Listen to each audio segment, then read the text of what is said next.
you say is the funniest movie you've ever seen? If you're somewhere around my age, you'd probably say one of Judd Apatow's movies, like Superbad. Why the fuck would it be between that and Muhammad? Or maybe a Lonely Island movie like Hot Rod. If you're a fan of the classics, you might say Airplane or Blazing Saddles. And these are all valid picks, of course. Comedy is subjective. But the film I'm gonna discuss today is funny in a very different way.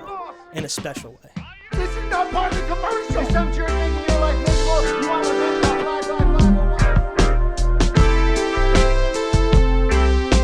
As his obituary for 2022 puts it, as a filmmaker, he was hailed for his ability to coax nuanced performances from actors and for the bittersweet luminosity of movies that conjured a bygone past.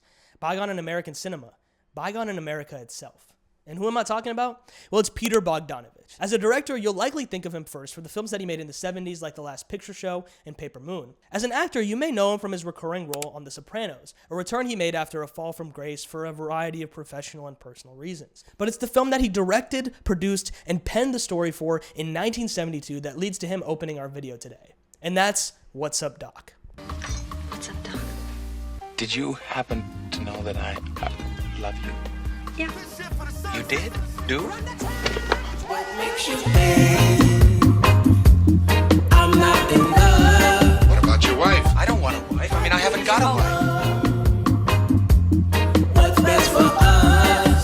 Peter Bogdanovich's third film starred Barbra Streisand in her fifth feature film after debuting in William Wyler's Funny Girl in 1968. She was a burgeoning icon, and by '83, she would become the first woman to ever write, direct, produce, and star as the lead in her own film with Yentl. Opposite Streisand is Ryan O'Neal, or as I call him in anything I see him in, Barry Lyndon. How many pray that you flop? A lot. How many lawyers you got? A lot. How many times you got shot? A lot. How many niggas you shot? A boxer in his youth, Ryan O'Neal began his showbiz career as a stuntman, but quickly realized his passion for acting. His big break was 1970s Love Story, a New Hollywood staple. If you don't know, New Hollywood was a period from the late 60s to, in my opinion, the late 70s, but other people say the 80s, that saw independent and offbeat cinema in opposition to the blockbusters flourish. Ryan O'Neal did great in this space, with obviously Barry Lyndon, but also another Bogdanovich picture, Paper Moon, set in the Depression. With broad shoulders and a boyish face, O'Neal had a certain look that blended the John Wayne, Gary Cooper Western types with the charm of someone like a young Cary Grant. And that's precisely why Bogdanovich went with him for the male lead of What's Up, Doc, a direct homage to screwball comedies like Bringing Up Baby from 1938, and, as the title makes clear, to Looney Tunes cartoons. Confidentially, I am a rabbit! Screwball comedy was the dominant genre for the 30s and 40s, with many films getting the title of the last screwball comedy. I'd say the final one would probably be Some Like It Hot or Pillow Talk, which would be 1959 regardless.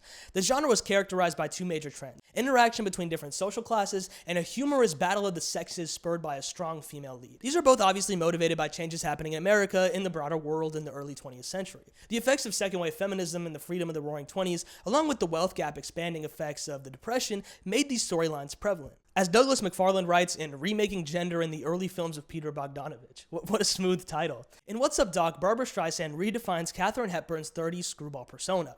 In Bringing Up Baby, Cary Grant stars as a dorky paleontologist, David Huxley, while the sure-footed and spontaneous Katharine Hepburn plays Susan Vance. Oh no! Oh no! Susan was the Hawksian woman, named so for the director and writer Howard Hawks. As Maria Di Battista puts it, the Hawksian woman became a fast talker, not just to keep up with the times, but to run ahead of them. She paved the way for a new class, or a sort of woman who finally would answer to no one but herself. Bogdanovich brilliantly casts Streisand, knowing she's a modern version of this classic archetype, and moves the film to the liberal mecca of 1970s San Francisco, a gorgeous setting for the film's extended chase sequences. Again, as McFarlane puts it, the film takes place in one of the centers of the 1970s counterculture movement: Haight-Ashbury, the Fillmore Auditorium, the free speech movement across the bay in Berkeley, the Grateful Dead, and so on. You've got this incredible change and send-up that helps make What's Up, Doc unique, insightful, and cartoonish. That's why I find that What's Up, Doc is the funniest movie that most have never heard of, especially my age. There's this core that harkens back to a genre of romance that lives on in every rom-com, but dials it back up to the extremes of the 40s. And even putting that aside, it's got as much slapstick humor and confusing, quick-fire conversations as 4 episodes of Looney Tunes combined. It's a brilliant blend of American cultures of the 40s, 60s, and 70s. That's why I think it should be listed in the annals of film alongside Naked Gun and Airplane. How soon can you land? I can't tell. You can tell me, I'm a doctor. No, I mean, I'm just not sure. Or can't you take a guess? Well, not for another 2 hours.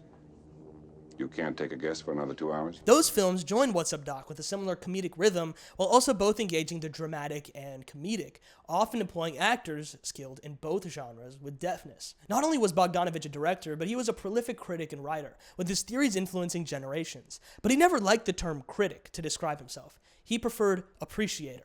So I hope he'd appreciate what I tried to do for him in this video. Turn old, my heart pumping to a turn gold. You niggas stuck in neutral, I'm riding like fuck it, it's a long